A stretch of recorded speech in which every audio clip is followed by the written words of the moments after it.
आज सुबह आपने प्रवचन में बताया कि हम माला जाप अनुष्ठान आदि क्रियाएं अपने को भार मानकर करते हैं, जबकि स्वयं के लिए होना चाहिए। तो हम खाली के खाली रहे। उसी प्रकार हम सामाजिक जीवन में, धार्मिक जीवन में ऐसा करते हैं कि किसी से ईर्ष्या, असहनशीलता, सहजता खो देते हैं, सरलता खो देते हैं, तो वहां भी हम रीते ही रहिए। सब में उपादान। बहुत अच्छा प्रश्न है। धार्मिक मामला था इसलिए कहा, पाप में भी उपादान लगाओ। यदि आपको आपने किसी को गाली दी, उपादान लगाओ, उसका कोई नुकसान नहीं है, नुकसान हमारा है। हमने किसी की चोरी की, उसका तो धन ही गया, हमारी तो जन्म जन्म की दरिद्रता आ गई, जन्म जन्म की दरिद्रता आ गई। वो उस चोरी करने वाले के, एक डाकू ने चोरी कर ली, उसका तो धन ही कमा, उसकी किस्मत में होगा तो फिर कमा लेगा। लेकिन चोर ने तो 100 भवों के लिए भिखारीपन का निमंत्रण ले लिया।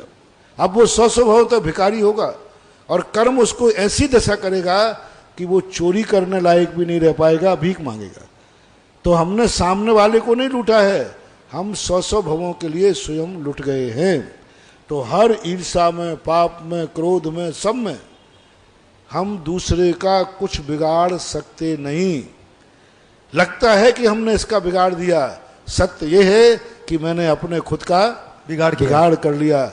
जब कोई गाली देता है तो कान में बाद में जाएगी, पहले तो मुंह बिगड़ेगा। मुंह से पहले निकलेगी, कान में पहले जाएगी। मुंह से पहले निकलेगा तो पहले तो अपना मुंह बिगड़ेगा, मुंह खराब होगा, बाद में उसे कान में जाएगी। और सामने वाले का अहित हो या ना हो, स्वयं का अहित तो होता है। सब में लगाना। ये जो निमित्त उपादान की चर्चाएं आपकी केकड़ी में जो चली हैं, इनको सब पुण्य और पाप में सब में लगाना। हर दृष्टि में उपादान दृष्टि लाओ। उपादान दृष्टि वाला गाली दे ही नहीं पाएगा, उपादान दृष्टि वाला कभी ईर्षा कर ही नहीं पाएगा, उपादान दृष्टि वाले को कभी ईर्षा भाव नहीं आएगा।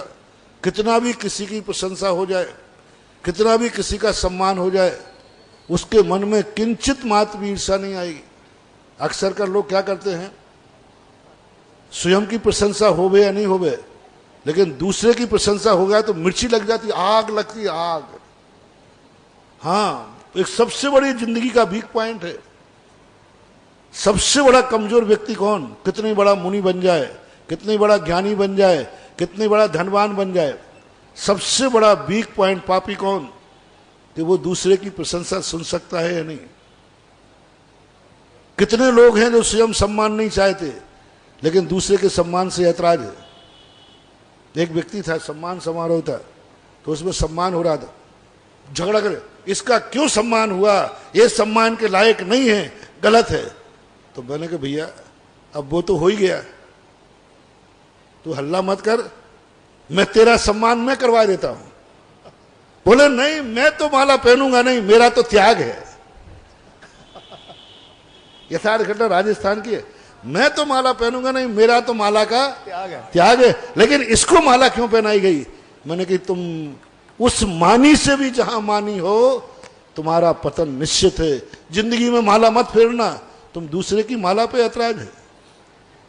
अक्सर कर अपनी जिंदगी में महानुभाव, सबसे मेरा कहना है, यदि दूसरे की प्रशंसा सुनते ही तुम्हें यह भाव आ जाए, इसकी प्रशंसा क्यों हो रही है, इसकी निंदा कैसे कराऊं?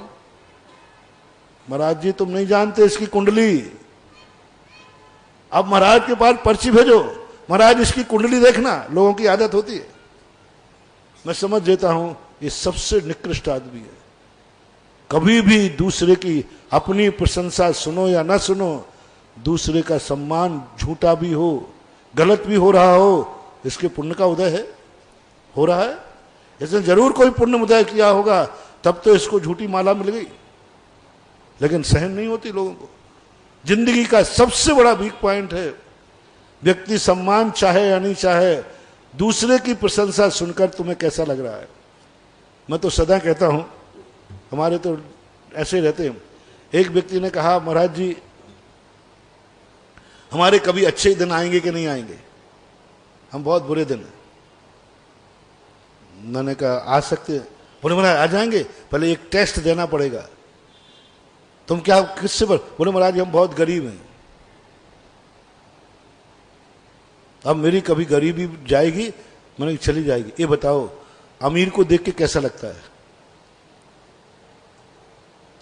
अमीर को देख के कैसा लगता है? मैंने कहा आ जाएगा। बोले महाराज अमीर को देख के आग लगती है, ऐसे लगता है इसे मकान में आग लगा दूं। अमीरों को देख के मुझे बहुत कुड़न होती है। मैंने कहा जाओ 100 जन्म तक तुम कभी अमीर नहीं बनोगे। और यदि तुम्हें ये लगता है अमीर को देख करके ओहो ये जन्म जन्म का पुण्यात्मा है, इसने जरूर पूर्व भाव में दान दिए होंगे तभी तो ये आज अमीर है, अमीर को देख के जय जिनेंद्र कर लो, 6 महीने में गरीबी अमीर में बदल जाएगी, अच्छे दिन आना शुरू हो जाएंगे। अमीर को जय जिनेंद्र करो। अमीर तुम भी बनना चाह रहे हो और अमीर से ही तुम जलते हो। अमीर को जय जिनेंद्र करो, धन्य है दाता। फैल वाले विद्यार्थी को मैंने 50 विद्यार्थियों को अच्छे नंबर दिलवाए। महाराज जी मेरे नंबर नहीं आते अच्छे। मैंने कहा जिसके अच्छे नंबर आते हैं उसको देख के कैसा लगता है?